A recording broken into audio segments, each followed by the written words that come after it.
Saludos, ingeniera Rivera. Quien le habla, Marjorie Aragón.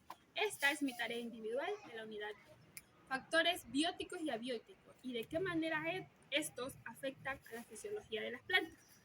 Los factores bióticos y abióticos se distinguen porque los bióticos tienen que ver con las formas de vida y sus relaciones, como los animales y las plantas, mientras que los abióticos se relacionan con las características fisioquímicas de un ecosistema, por ejemplo, el pH del suelo, el clima y la composición del suelo.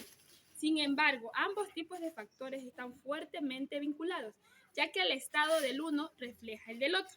La composición, por ejemplo, química del suelo incide directamente en la fertilidad y por lo tanto en la capacidad de sostener la vida vegetal en el ecosistema y a su vez sostener a sus consumidores como los seres humanos y los animales. Pero la existencia de estas formas de vida añadirá con el tiempo capas de materia orgánica en el suelo, manteniendo fértil y rico en nutrientes que a su vez fijarán una composición química.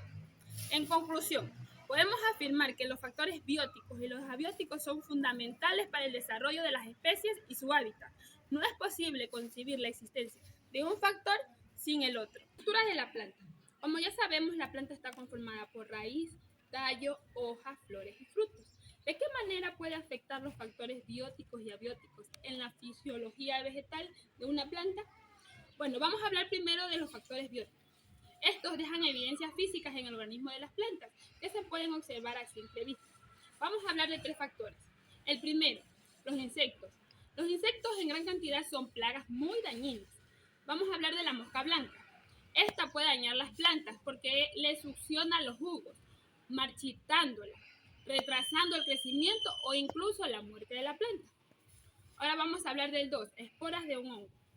Uno de los síntomas más comunes de la aparición es en manchas marrones, principalmente en sus hojas de las plantas, alrededor de los nervios.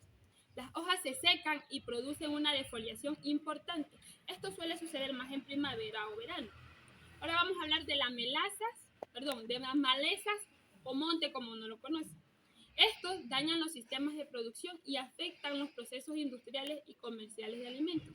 Y a pesar que es un riesgo natural, tienen algunas afecciones que pueden producir en albergar insectos y patógenos dañinos a las plantas y a sus cultivos. Pero otra de las causas es cuando la maleza está más alta que la planta, causa oscuridad. Esto no deja que entre el sol de la manera adecuada y por ende la planta se puede espasmar y no puede seguir creciendo. Factores abióticos que afectan a la fisiología de las plantas. En un gran número de casos el daño aparece repentinamente. Vamos a hablar de la temperatura. Las altas temperaturas pueden afectar adversamente a la fotosíntesis, la respiración, las relaciones hídricas y la estabilidad de las membranas, la regulación hormonal y el metabolismo.